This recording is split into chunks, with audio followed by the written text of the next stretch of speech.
Bueno, continuando con nuestras aulas virtuales, seguimos con la unidad de tejidos, ¿sí? Lo que vamos a ver ahora son las composiciones celulares que podemos encontrar en el tejido conectivo propiamente dicho, ¿sí? Estas composiciones celulares son las que componen o que estructuran este tejido conectivo, ¿sí?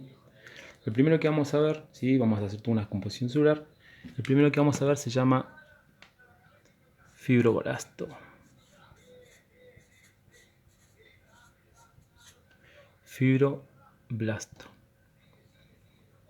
¿Sí? Cuando nosotros nombramos o cuando escuchemos este componente, ¿sí? Que sea blasto, ¿sí?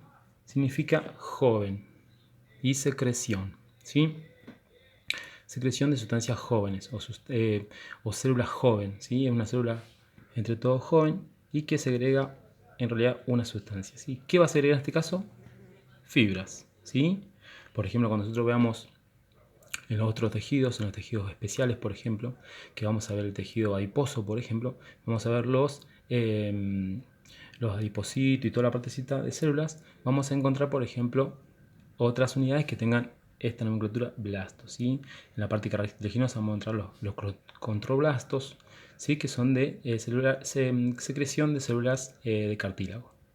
En este caso, la creación o la secreción de células, ¿sí? Es de fibras. ¿Se acuerdan que en la aula pasada que nombramos, nosotros teníamos las fibras, tres tipos de fibras que estaban dentro de la sustancia fundamental, ¿sí? Las elásticas, las reticulares y las de colágeno, ¿sí? Entonces esta composición celular del tejido conectivo va a ser responsable de secretar este tipo de fibras, ¿sí? Nos vamos a encontrar siempre, estos son dibujitos más o menos que yo trato de armar, es más o menos la composición que nosotros vamos a ver en un microscopio similar, ¿sí? No es que se va a ver así, y que va a tener sus grandes ramificaciones. Todos estos hilos que se pueden observar acá son cuando van secretando ese tipo de fibras, ¿sí? Si son fibras elásticas, reticulares o de colágeno, ¿sí? Acuérdense siempre o recuerden siempre de este componente, ¿sí? Cuando nosotros veamos blasto en cualquier componente, en las próximas aulas que lo vamos a empezar a ver, empiecen a relacionarlo con algo de secreción, ¿sí? En este caso estamos secretando fibras. El otro componente que podemos encontrar a nivel celular son los macrófagos, ¿sí? Le vamos a poner acá. Yo les pongo los dibujitos, pero acuérdense que yo soy profe de educación física y no de plástica. Macrófagos. Bien, esto ya lo hemos nombrado un par de veces en las aulas, ¿sí? Lo pueden tener bastante conocido. Son las sustancias que nosotros ya lo vimos cuando estamos cursando. Son sustancias que van a envolver partículas, ¿sí? Van a envolver bacterias, van a envolver células muertas, productos de desecho, ¿sí? Van a hacer un proceso que se llama fagocitosis, que también ya lo hemos explicado en clase. El proceso se llama fagocitosis. Fagocitosis, perdón. ¿Sí? Fagocitosis. Acuérdense que ese podíamos tener, ese fagocitosis sería cuando vemos partículas grandes. Después teníamos pinocitosis y endocitosis cuando se sale para afuera, ¿sí? Bueno, importante este sistema o este componente celular que va a cumplir una función de prevención, ¿sí? Tratar de protegernos de todos los agentes o todas las bacterias que puedan entrar al cuerpo. Por ejemplo, si nos hacemos un corte en la piel, hablando de tejido, por ejemplo, el primer componente que va a atacar o que va a participar como sistema de defensa es los macrófagos, ¿sí? Entonces, primer componente defensivo, ¿sí? El macrófago va a cumplir esa primera función, va a ser nuestro primer aliado. Después tenemos otros aliados que lo vamos a ver a continuación, que también ayudan al sistema de defensa y protección, ¿sí? Bueno, ¿qué otro componente vamos a encontrar?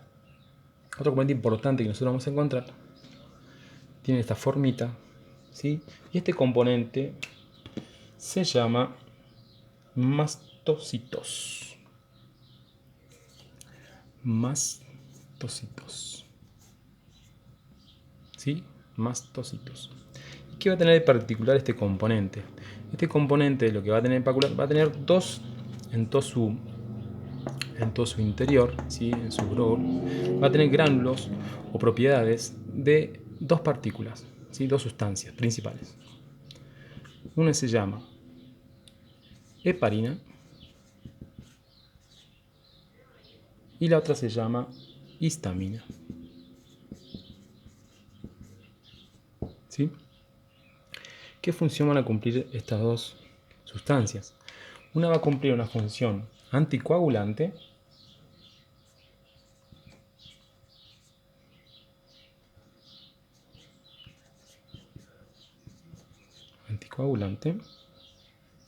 sobra un poquito que no se vea, y la otra función, una función vasodilatadora.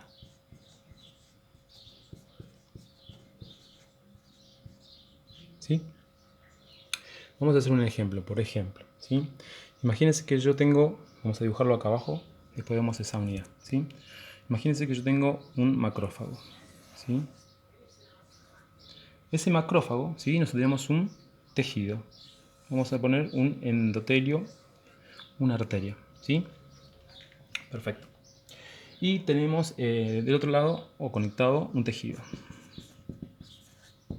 Un tejido. Y acá tenemos, está con una bacteria, ¿sí? O está enfermo ese tejido. Este macrófago, ¿sí? Para poder pasar al tejido, tiene que pasar por el endotelio de los capilares, ¿sí? Tiene que pasar por los capilares sanguíneos. Entonces, para poder pasar por los capilares sanguíneos, va a actuar, por ejemplo, esta sustancia, la histamina. ¿Qué va a hacer? Va a ser un proceso de vasodilatación. Entonces ese macrófago, ¿sí? Que estaba alejado, se va a ir a la pared del endotelio, se va a actuar esta sustancia histamina y esos vasos se van a abrir. Los vasos endoteliales, ¿sí? Se van a expandir, se van a abrir. Van a permitir el pasaje de ese macrófago para que pueda llegar al tejido y pueda llegar a la bacteria. ¿Se entiende? Después, obviamente, cuando cumplió su función, se deja de secretar histamina y se produce el cierre de los vasos o el capilar que se había dilatado. ¿Sí? Eso, por ejemplo, un ejemplo para que para bueno, lo que lo entiendan, este tipo de sustancia. ¿Sí? Obviamente que la otra, anticoagulante, ¿sí? Nosotros va a ser un gran ayudante, por ejemplo, cuando hacemos cortes o cuando hay daños a través de la piel. ¿Sí? Otro componente que podemos encontrar en el tejido conectivo propiamente dicho son, no sé, algunos autores lo van a encontrar como plasmocitos. Vamos a ponerle acá algunos nombres.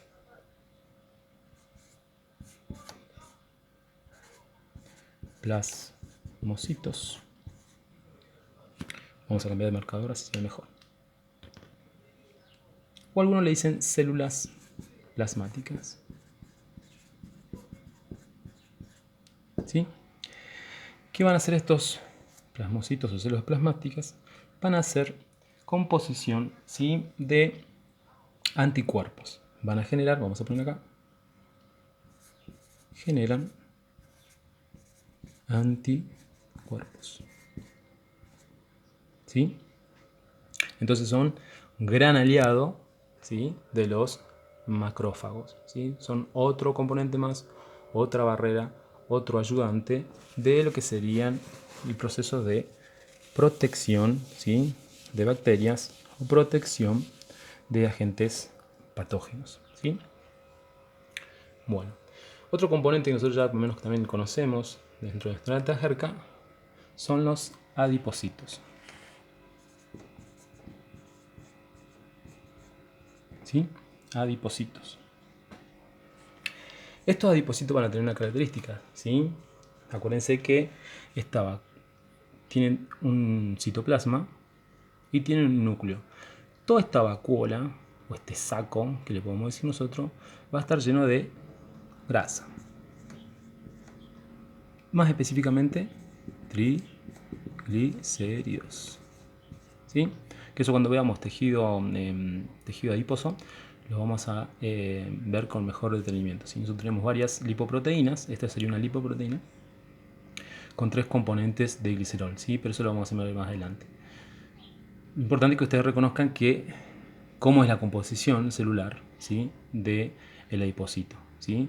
Tiene una vacuola muy grande, un saco muy grande, un citoplasma bien acuoso y pequeño, y esta separación es obviamente física y química, ¿sí? Agua y grasa, esto se repale, entonces no van a tener unión, ¿sí? Por eso esta separación. Y es más, cuando nosotros en proceso de obesidad, por ejemplo, este citoplasma se hace tan chiquito y va aplastando el núcleo se termina siendo achatado, termina siendo como una especie de plano en vez de redondo, por ejemplo, ¿sí? A medida que esta grasita va aumentando y va empujando el citoplasma para la pared, ¿sí? Pero eso lo vamos a ver más cuando vemos tejido adiposo, ¿sí?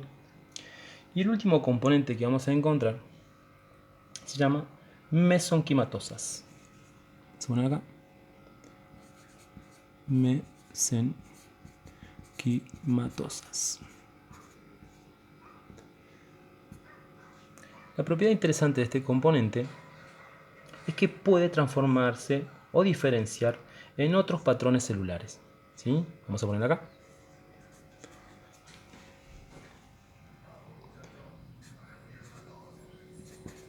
Puede transformarse en otros patrones celulares, ¿sí? Esa es la función importante que tiene, ¿sí? Se puede convertir, o si el cuerpo necesita otras entidades, por ejemplo, las mesenquimatosas van a cumplir esa función. Pueden transformarse en otros patrones celulares. Bueno, hasta aquí la conclusión de esta aula de tejido conectivo propiamente dicho, ¿sí? Acuérdense que en los videitos anteriores vimos lo que era la composición, ¿sí? La clasificación, y ahora lo que estamos viendo es su composición celular, ¿sí? Entonces recuerden siempre estos componentes para entender un poquito lo que es la fisiología de este tejido, ¿sí? A continuación lo que vamos a seguir viendo son los tejidos, pero ya hacemos los tejidos especiales, ¿sí? Tejido adiposo, cartilaginoso y tejido óseo,